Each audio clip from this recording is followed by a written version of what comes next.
Sabbiiti ewedde Minisita omubeezi w'ebyensimbi Henry Musaasizi yayanjulira Palaamenti Mbalirira y'eggwanga ey'omwaka gw'ebyensimbi 2025-2026 ng'eno ya buse 71 n'obuwumbi 9 era n'ategeeza nti omulamwa tegukyuse kwogo ogw'embalirira gye tuli mu kutambuza. The annual budget estimates for financial year 2025-2026.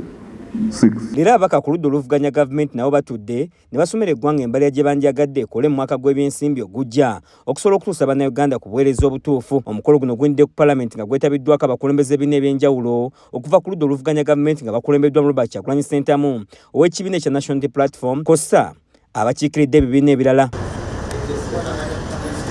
Akulira Yoludda Oluvuganya Gavumenti mu Palaamenti Esomeddwa alambise ensonga enkulu ezisaanye okussibwako essira mu mbalirira eno omuli gavumenti okweddako ku nsonga y'amabanja agatuuse Uganda mu bulago ng'ensimbi obusa 21 n'obuwumbi 61 ze zigenda okuggwera mu kusasula amabanja mu mbalirira y'omwaka ogujja. Improve public debt management to reduce excessive borrowing and commitment fees. We've got to strengthen budget discipline by eliminating unnecessary supplementary budgets.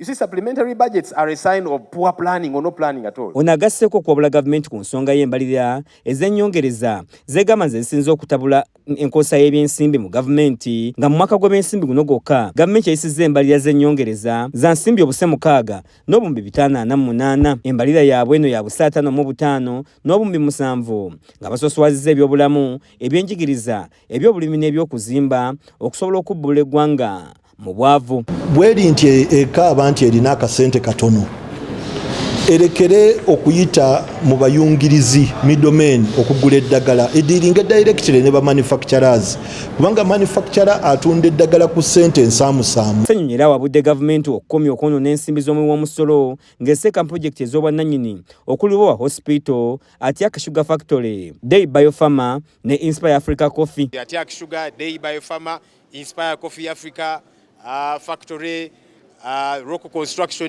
Lubowa Hospital n'ebirala tulina obubbi obw'ekiko obw'enjawulo. Ffe ab'omu opposition tugamba nti ssente ezo weeziri era zimalira ddala kubanga bannayuganda bawa omusolo. Bano bagamba nti ebyobulamu tebivujjiriddwa bulungi mu mbalirira y'eggwanga ng'eddagala mu malwaliro ttono nga kakati baagala ensimbi ezigenda mu kugula eddagala zeeyongere bannayuganda banoonya obujjanjabi mu malwaliro aga gavumenti basobole okubufuna. Mu kwogera kwe pulezidenti wa NUP Kyagulanyi asabye ababaka ku Yoludda Oluvuganya Gavumenti bateeke amaanyi mu lutalo lw'okulwanyisa enguzi mu ggwanga balabe nga Uganda essenvula okuva mu kifo ekya 140 mu mawanga gasinga okubaamu obulyake. Ladies and gentlemen, indeed there's no better place to talk about corruption than here, the Parliament of Uganda, which has distinguished itself in recent days as the high temple of corruption. It is in this parliament that we've seen the leader of opposition rewarded before he works. It was in this parliament where we saw that so-called service award. Kyagulanyi agamba nti Palaamenti efuuse Mpuku y'abalyake nga bwe gwali gye buvuddeko bakamisona ba Palaamenti beezibika ensimbi y'omuwi w'omusolo akase kalamba n'obuwumbi 7 ez'akasiimo awatali mu mulimu gwe baali bakoze. Corruption on a close analysis is but just a symptom of a bigger problem.